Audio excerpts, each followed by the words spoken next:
Hi friends, welcome to my channel. Friends, ಹಿಂಗೆ ನಾನು ಇವತ್ತು ಕರ್ಕೊಂಡು ಹೋಗ್ತಿದ್ದೇನೆ ಕೆಮ್ಮಣ್ಣುಂಡೆಗೆ. Welcome to my channel.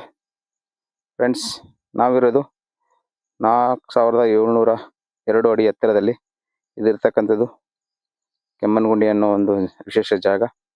ಈ ಜಾಗಕ್ಕೆ ನಿಮಗೆ ನ್ಯೂ ಆಗಿ ಎಕ್ಸ್ಪ್ಲೋರ್ ಮಾಡ್ತೀನಿ. ಬನ್ನಿ ನೋಡೋಣ ಫ್ರೆಂಡ್ಸ್. ಹೋಗ್ತಕ್ಕಂಥ ದಾರಿಯಲ್ಲಿ ಏನೇನು ಸಿಗುತ್ತೆ ಎಲ್ಲ ನಿಮ್ಗೆ ತೋರಿಸ್ತೀನಿ. ನಮಗೆ ಕೆಮ್ಮಣ್ಣುಗುಂಡಿ 11 ಕಿಲೋಮೀಟರ್ ಆಗುತ್ತೆ ಕೆಳಗಡೆಯಿಂದ. ಆಮೇಲೆ ಮತ್ತು ಸೈಡಲ್ಲಿ ಇರ್ತಕ್ಕಂಥ ನಮಗೆ ಗ್ರೀನ್ ವ್ಯೂ ಕೂಡ ನಮಗೆ ನೋಡಲಿಕ್ಕೆ ಸಿಗುತ್ತೆ. ಬನ್ನಿ ಹಾಗೆ ನೋಡೋಣ. ಹೋಗ್ತಾ ಹೋಗ್ತಾ ಏನೇನು ಸಿಗುತ್ತೆ ಎಲ್ಲ ನಿಮಗೋಸ್ಕರ ನಾನು ಕ್ಯಾಪ್ಚರ್ ಮಾಡ್ತೀನಿ. ಹಾಗೆ ಇಲ್ಲಿ ಇರ್ತಕ್ಕಂಥ ವಿಶೇಷ ಮತ್ತು ಟಾಪ್ ವ್ಯೂ ಮತ್ತು ಅಲ್ಲಿರ್ತಕ್ಕಂಥ ಗ್ರೀನ್ ಪಾರ್ಕ್ ಎಲ್ಲ ನಿಮಗೋಸ್ಕರ ತೋರಿಸ್ತೀನಿ. ಇದು ಇರೋದು ನೋಡಿ ಫ್ರೆಂಡ್ಸ್, ಇದು ಕೆಮ್ಮಣ್ಣುಗುಂಡಿಯ ಒಂದು ಜೆಡ್ ಪಾಯಿಂಟ್ ನೋಡಲಿಕ್ಕೆ ಸಿಗ್ತಕ್ಕಂಥ ಒಂದು ರಮಣೀಯ ಸ್ಥಳ. ಈ ಸ್ಥಳ ನೋಡಬೇಕಂದ್ರೆ ನೀವು ಲಿಂಗದಳ್ಳಿಯಿಂದ 11 ಕಿಲೋಮೀಟರ್ ಆಗುತ್ತೆ. ಈ ಟಾಪ್ ವ್ಯೂಗೆ ನಾವು ನಿಮ್ಮನ್ನ ಕರ್ಕೊಂಡು ಹೋಗ್ತೀವಿ ಸ್ನೇಹಿತರೆ. ಇದು ಹೆಬ್ಬೆ ಫಾಲ್ಸ್ಗೆ ಹೋಗ್ಲಿಕ್ಕೆ ಇರತಕ್ಕಂಥ ಒಂದು ದಾರಿ. ಇಲ್ಲಿಂದ ಜೀಪಲ್ಲಿ ನಮಗೆ ಹೆಬ್ಬೆ ಫಾಲ್ಸ್ಗೆ ಕರ್ಕೊಂಡು ಹೋಗ್ತಾರೆ. ಹಾಗೆ ಇದು ನಾವು ಇವಾಗ ಕೆಮ್ಮಣ್ಣುಗುಂಡಿ ಪಾರ್ಕಿಗೆ ಎಂಟ್ರಿ ಆಗ್ತಾಯಿದ್ದೀವಿ. ಎಂಟ್ರಿ ಆಗ್ಬೇಕಾದ್ರೆ ಇಲ್ಲಿ ಫೀಸು ನಾವು ಪೇ ಮಾಡಬೇಕಾಗುತ್ತೆ. ಬೇರೆ ಬೇರೆ ಥರದ ಫೀಸು ಇಲ್ಲಿ ಇರುತ್ತೆ. ಹಾಗೆ ಇದು ಕೆಮ್ಮಣ್ಣುಗುಂಡಿ ಹಿಲ್ ರೆಸಾರ್ಟ್.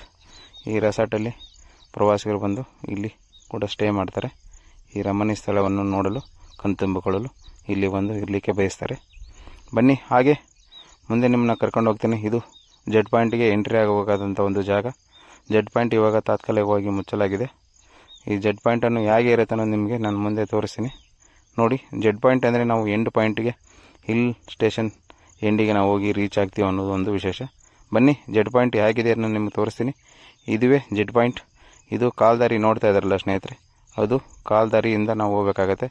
ಸೆಂಟ್ರಲ್ಲಿ ಅಲ್ಲಿ ನಮಗೆ ಶಾಂತಿ ಫಾಲ್ಸು ಕೂಡ ಸಿಗುತ್ತೆ. ಹಾಗೆ ಇದು ನಿಮಗೋಸ್ಕರ ರಮಣೀಯವಾದಂಥ ಒಂದು ಟಾಪ್ ವ್ಯೂ ಅಂತ ತೋರಿಸ್ತಾ ಇದ್ದೀನಿ ಸ್ನೇಹಿತರೆ. ಹಾಗೆ ನಾವು ಮುಂದೆ ಹೋದರೆ ನಮಗೆ ಸಿಗೋದು ಪಾರ್ಕ್ ಎಂಟ್ರಿ.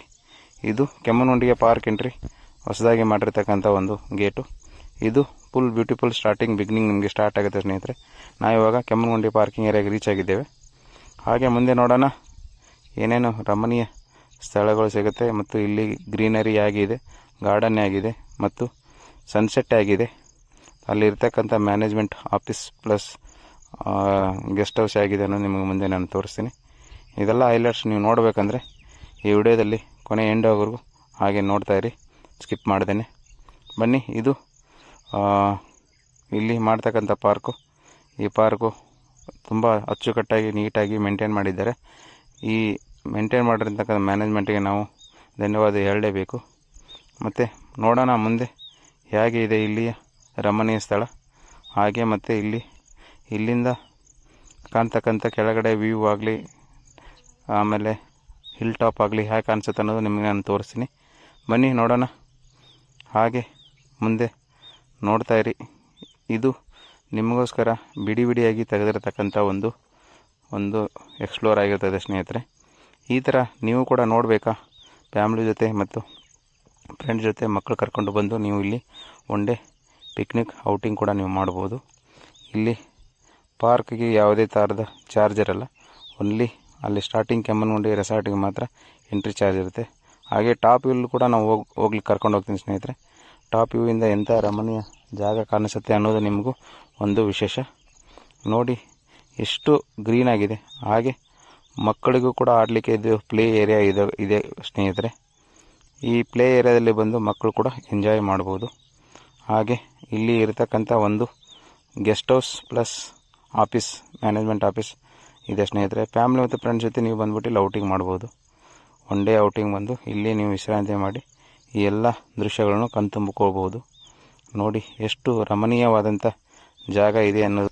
ನೋಡಿ, ಈ ಜಾಗವನ್ನು ಶ್ರೀ ಕೃಷ್ಣರಾಜೇಂದ್ರ ಒಡೆಯರು ಆದಂಥ ಮೈಸೂರು ಸಂಸ್ಥಾಪಕರ ಹೆಸರಲ್ಲಿ ಮಾಡಲಾಗಿದೆ.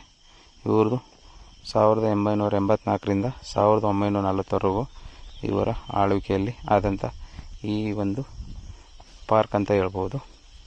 ಹೀಗೆ ನೀವು ಮುಂದೆ ನಿಮಗೆ ಇನ್ನೂ ವಿಶೇಷವಾದಂಥ ವ್ಯೂವನ್ನು ತೋರಿಸ್ತೇನೆ. ವಿಡಿಯೋ ಸ್ಕಿಪ್ ಮಾಡಿದೆ ನೋಡ್ತಾ ಇರಿ ಸ್ನೇಹಿತರೆ. ಇದು ಇನ್ನೂ ಮುಂದೆ ಒಳ್ಳೊಳ್ಳೆ ರಮಣೀಯ ಪಾರ್ಕಲ್ಲಿ ಏನೇನು ವಿಶೇಷ ಹಾಗೂ ಸನ್ಸೆಟ್ ಹಾಗೂ ನಿಮಗೆ ಮೇಲಿಂದ ಟಾಪ್ ವ್ಯೂ ತೋರಿಸ್ತೀನಿ.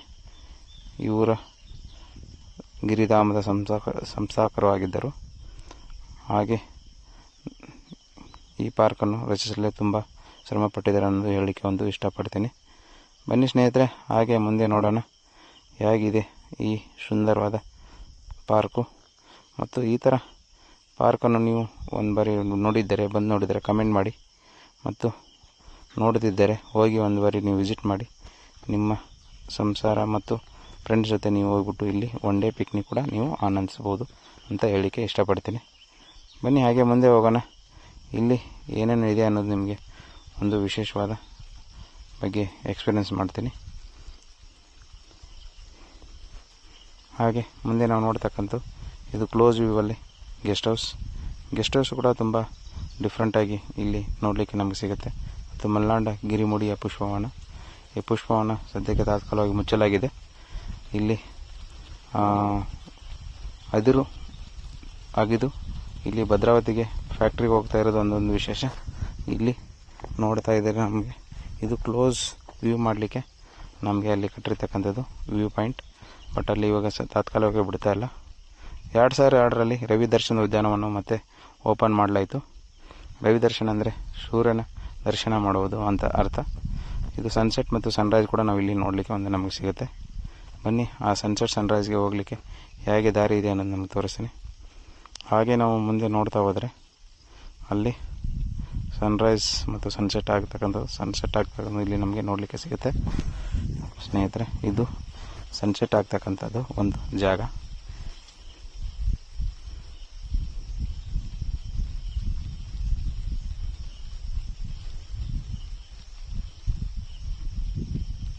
ಸುಮಾರು ಪ್ರವಾಸಿಗರು ಇಲ್ಲಿ ಬಂದು ಇಲ್ಲಿ ಜಾಗವನ್ನು ಕಣ್ತುಂಬ ಹೋಗುತ್ತಾರೆ. ಇಲ್ಲಿ ಪಾರ್ಕಿಂಗ್ ವ್ಯವಸ್ಥೆ ಕೂಡ ಉಂಟು ಮತ್ತು ಶೌಚಾಲಯ ವ್ಯವಸ್ಥೆ ಕೂಡ ಉಂಟು. ಆಮೇಲೆ ಇಲ್ಲಿ ಯಾವುದೇ ಥರದ ಜಾಸ್ತಿ ಆದ ಯಾವುದೇ ಖರ್ಚು ವೆಚ್ಚಗಳು ಆಗೋದಿಲ್ಲ ಅಂತ ಹೇಳಲಿಕ್ಕೆ ಇಷ್ಟಪಡ್ತೀನಿ ಸ್ನೇಹಿತರೆ. ಬನ್ನಿ ಹಾಗೆ ಮುಂದೆ ಹೋಗೋಣ. ಸನ್ಸೆಟ್ ವ್ಯೂ ಪಾಯಿಂಟ್ ಅಂದರೆ ನೀವು ನೋಡಿದರೆ ಅಂದ್ಕೊಂಡಿದ್ದೀನಿ. ಬಂದು ಒಂದು ಬಾರಿ ನೀವು ಸನ್ಸೆಟ್ ವ್ಯೂ ಪಾಯಿಂಟ್ ಕೂಡ ಆನಂದಿಸ್ಬೋದು. ಹಾಗೆ ಮುಂದೆ ತೋರಿಸ್ತೀನಿ ಬನ್ನಿ ಸ್ನೇಹಿತರೆ. ಈ ಪಾರ್ಕಿನ ಕೆಳಗಡೆ ಹೇಗೆ ಕಾಣಿಸುತ್ತೆ ಮತ್ತು ಮೇಲುಗಡೆ ಹೇಗೆ ಕಾಣಿಸುತ್ತೆ ಅನ್ನೋದು ಒಂದು ವಿಶೇಷವಾದ ತೋರಿಸ್ತೀನಿ. ಇದು ಪಾರ್ಕ್ ಮೇಲಿನಿಂದ ಕೆಳಗಡೆ ಕಾಣಿಸ್ತಕ್ಕಂಥದ್ದು. ಇಲ್ಲಿ ಕೆಮ್ಮಣ್ಣುಡಿ ಹಿಲ್ ರೆಸಾರ್ಟ್ ಮೊದಲು ನಾನು ತೋರಿಸಿರ್ತಕ್ಕಂಥ ಶಾಂಪಲ್ ವಿಡಿಯೋದಲ್ಲಿ ನೀವು ನೋಡಿರ್ತೀರ ಅಂದ್ಕೊಂಡಿದ್ದೀನಿ. ಇದು ಮೇಲಿನಿಂದ ತೆಗೆದಂಥ ಒಂದು ವಿಡಿಯೋ ನೋಡಿ ಎಷ್ಟು ಚೆಂದ ಅಂತ ನೋಡಲಿಕ್ಕೆ ಸಿಗುತ್ತೆ ಅನ್ನೋದೊಂದು ವಿಶೇಷ. ತುಂಬ ಗ್ರೀನಾಗಿ ತುಂಬಿಕೊಂಡಿದೆ. ಇದಕ್ಕೆ ತಾನೇ ಹೇಳೋದು ಸ್ನೇಹಿತರೆ, ಕರ್ನಾಟಕದ ಊಟಿ ಅಂತ ಏನೇ ಕರೀತಾರೆ ಅಂದರೆ ಇದೇ. ಈ ಒಂದು ದೃಶ್ಯ ಕಣ್ತುಂಬಿಕೊಳ್ಳಲು ಮಾತ್ರ ಅದಕ್ಕೆ ಕರೆಯೋದು ಕರ್ನಾಟಕದ ಊಟಿ ಅಂತ. ನೋಡಿ ಹೇಗೆ ಇದೆ ಅನ್ನೋದು. ನಾನು ಮಳೆ ಬಂದ ಮೇಲೆ ತೆಗೆದಿರತಕ್ಕಂಥ ಒಂದು ವಿಡಿಯೋ ಇದು. ಆದರೂ ಈ ಬೇಸಿಗೆ ಕಾಲದಲ್ಲಿ ಇಷ್ಟು ಚೆಂದವಾಗಿ ಮೇಂಟೈನ್ ಮಾಡಿದ್ದಾರೆ ಅಂದರೆ ಹೇಳಲಿಕ್ಕೆ ತೀರೋದು. ಇದು ಮಾರ್ಗರೆಟ್ ಫ್ಲವರ್ ಅಂತ ಹೇಳ್ಬೋದು ಸ್ನೇಹಿತರೆ. ಈ ಫ್ಲವರ್ನ ಇಲ್ಲಿ ಒಂದು ನಮ್ಮ ಪತ್ನಿ ಇಷ್ಟಪಟ್ಟಂಥ ಒಂದು ಗಿಡ. ಇದರ ಹೆಸರು ಬಂದ್ಬಿಟ್ಟು ಮಾರ್ಗರೆಟ್ ಗಿಡ ಅಂತ. ಅದರ ಹೂವು ತುಂಬ ಚೆನ್ನಾಗಿತ್ತು. ಹಾಗೂ ಅಲ್ಲಿ ಆಡಳಿತ ಮಂಡಳಿಯ ಸ್ಪೆಷಲ್ ಆಫೀಸ್ ಆಗಿತ್ತು. ನಾವು ಭೇಟಿ ಆಗಲಿಕ್ಕೆ ಟ್ರೈ ಮಾಡಿದ್ವಿ. ಅವರು ಬ್ಯುಸಿ ಇದ್ದ ಕಾರಣ ನಮಗೆ ನೋಡಲಿಕ್ಕೆ ಆಗಲಿಲ್ಲ ಸ್ನೇಹಿತರೆ. ಹಾಗೆ ಮುಂದೆ ನೋಡೋಣ ಹೇಗಿದೆ ಅನ್ನೋದು. ಇನ್ನೂ ಟಾಪಲ್ಲಿ ನಿಮಗೆ ಕರ್ಕೊಂಡು ಹೋಗ್ತೀನಿ. ಟಾಪ್ ಮೇಲಿಂದ ನಿಮಗೆ ಒಳ್ಳೊಳ್ಳೆ ವ್ಯೂವನ್ನು ತೋರಿಸ್ತೀನಿ ಸ್ನೇಹಿತರೆ. ವಿಡಿಯೋ ಸ್ಕಿಪ್ ಮಾಡದೆ ನೋಡ್ತಾ ಇರಿ. ಇದು ಸ್ಪೆಷಲ್ ಅವರ ಆಫೀಸ್ ಆಗಿತ್ತು. ಹಾಗೆ ಶ್ರೀಕೃಷ್ಣ ರಾಜೇಂದ್ರ ಗಿರಿಧಾಮಕ್ಕೆ ನಿಮಗೆ ಇನ್ನೂ ಮೇಲೆ ನಿಮಗೆ ಕರ್ಕೊಂಡು ಹೋಗ್ತೀನಿ. ಬನ್ನಿ, ಮೆಟ್ಲು ಎತ್ತಿಬಿಟ್ಟು ಹೋಗಬೇಕು. ಸುಮಾರು ಒಂದು 60ರಿಂದ 70 ಮೆಟ್ಲು ಆಗ್ತವೆ. ಆಮೇಲೆ ಮೆಟ್ಲು ಮೇಲಿಂದ ತೆಗೆದಂಥ ಒಂದು ಪಾರ್ಕಿನ ವ್ಯೂ, ಪಾರ್ಕ್ ಟಾಪ್ ವ್ಯೂ ಅಂತ ಹೇಳ್ತಾರೆ ಸ್ನೇಹಿತರೆ. ಇದು ತುಂಬ ನೋಡಲಿಕ್ಕೆ ರಮಣೀಯ ಆಗಿದೆ. ಬನ್ನಿ ಹಾಗೆ ಮುಂದೆ ಹೋಗೋಣ. ಮೆಟ್ಲು ಎತ್ತಿಬಿಟ್ಟು ನಿಮ್ಮನ್ನು ಕರ್ಕೊಂಡೋಗಿ ಮೇಲೆ ಟಾಪಿಂದ ಹೇಗೆ ಕಾಣಿಸುತ್ತೆ ಕೆಮ್ಮಣ್ಣುಗುಂಡಿ ಅನ್ನೋದು ಒಂದು ವಿಶೇಷ ಹೇಳ್ತೀನಿ. ಕೆಮ್ಮಣ್ಣುಗುಂಡಿ ವಿಶೇಷ ಅಂದರೆ ಏನು ಅರ್ಥ ಅಂದರೆ, ಕೆಂಪು ಮಣ್ಣಿಂದ ಮಾಡಿರ್ತಕ್ಕಂಥ ಒಂದು ಇದು ಗುಂಡಿ ಅಂದರೆ ಒಂದು ಪ್ರದೇಶ. ಈ ಪ್ರದೇಶ ಇಲ್ಲಿಂದ ಅದಿರು ಆದಂಥ ಮಣ್ಣು, ಈ ಮಣ್ಣನ್ನು ಭದ್ರಾವತಿ ಕಾರ್ಖಾನೆಗೆ ಇಲ್ಲಿಂದ ಸಪ್ಲೈ ಮಾಡುತ್ತಿದ್ದರು ಅನ್ನೋದು ಒಂದು ವಿಶೇಷ. ಹಾಗಾಗಿ ಆ ಕಾಲದಲ್ಲಿ ಇಲ್ಲಿ ನೋಡಿ ಸ್ನೇಹಿತರೆ, ಎಲ್ಲ ಮಣ್ಣನ್ನು ಅಗೆದು ಅದರಿಂದ ಅದಿರನ್ನು ರೆಡಿ ಮಾಡುತ್ತಿದ್ದರು. ಇವಾಗ ಅದು ತಾತ್ಕಾಲಿಕವಾಗಿ ಮುಚ್ಚಲಾಗಿದೆ. ಹಾಗೆ ಇದು ಇವಾಗ ಪಾರ್ಕಾಗಿ ಕನ್ವರ್ಟ್ ಮಾಡಿ ಅಲ್ಲಿ ಬರ್ತಕ್ಕಂಥ ಪ್ರವಾಸಿಗರಿಗೆ ನೋಡಲಿಕ್ಕೆ ಒಂದು ರಮಣೀಯ ದೃಶ್ಯವಾಗಿದೆ ಅನ್ನೋದು ಒಂದು ವಿಶೇಷ. ಈ ಮಣ್ಣಲ್ಲಿ ಅದಿರು ಇರೋದೇ ಒಂದು ವಿಶೇಷ ಅಂತ ಹೇಳಲಿಕ್ಕೆ ಇಷ್ಟಪಡ್ತೀನಿ ಸ್ನೇಹಿತರೆ. ನೋಡಿ ಎಷ್ಟೋ ಜನರಿಗೆ ಇದು ಗೊತ್ತಿದೆಯೋ ಇಲ್ಲೋ ಗೊತ್ತಿಲ್ಲ, ಆದರೆ ಬಂದು ನೀವು ಕೂಡ ಈ ಜಾಗವನ್ನು ಒಂದು ಬಾರಿ ಸವಿಬೇಕಾಗಿ ಒಂದು ಕೋರಿಕೆ. ಹೇಗಿತ್ತು ಸ್ನೇಹಿತರೆ, ಇದು ಟಾಪಿಂದ ತೆಗೆದಿರ್ತಕ್ಕಂಥ ಒಂದು ವಿಡಿಯೋ ಆಗಿತ್ತು. ಇದು ನಿಮಗೆ ವಿಸ್ಮಯ ಅನ್ನಿಸ್ತಾ ಇವತ್ತು? ನಿಮಗೆ ಏನೋ ಸ್ಪೆಷಲ್ ಇದ್ದರೆ ಕಮೆಂಟ್ ಮಾಡಿ, ಸಬ್ಸ್ಕ್ರೈಬ್ ಮಾಡಿ, ಮತ್ತು ಇದೇ ಥರ ನನ್ನ ಚಾನಲ್ನ ಆರೈಸಿ ಅಂತ ಹೇಳ್ತಾ ಇದ್ದೀನಿ ಸ್ನೇಹಿತರೆ. ಇದು ನಂದು ಹೊಸ ಟ್ರೈ ಮಾಡಲಿಕ್ಕೆ ನನಗೊಂದು ಚಾನ್ಸು ಕೊಟ್ಟಿದ್ದೀರ. ಥ್ಯಾಂಕ್ ಯು ಸ್ನೇಹಿತರೆ. ನೀವು ಮಾಡಿರ್ತಕ್ಕಂಥ ಸಬ್ಸ್ಕ್ರೈಬ್ ಮತ್ತು ಶೇರ್ ಮತ್ತು ಕಮೆಂಟಿಗೆ ನಾನು ಇನ್ನೂ ಕೆಲಸ ಮಾಡಬೇಕನ್ನೋ ಒಂದು ಆಸೆ ಇದೆ. ಹೀಗೆ ನನ್ನ ಚಾನಲ್ನ ಸಬ್ಸ್ಕ್ರೈಬ್ ಮಾಡಿ. Kalpana Kantu lifestyle. Thank you ಸ್ನೇಹಿತರೆ. ಏನಾದರೂ ಇವತ್ತು ಹೊಸದು ನೀವೇನಾರ ಕಲ್ತ್ಕೊಂಡಿದ್ದೀರಾ, ನೋಡಿದಿರಾ ಅಂತ ನಾನು ಇಷ್ಟಪಟ್ಟಿದ್ದೇನೆ. ಇದು ನನ್ನ ಟ್ರಾವೆಲ್ ಪಾರ್ಟ್ನರ್ ಆಗಿತ್ತು, ನಾನು ಮತ್ತು ನನ್ನ ಕನಸು. Thanks for watching. Please subscribe my YouTube channel. Thank you ಸ್ನೇಹಿತರೆ. Thank you. ಬಾಯ್.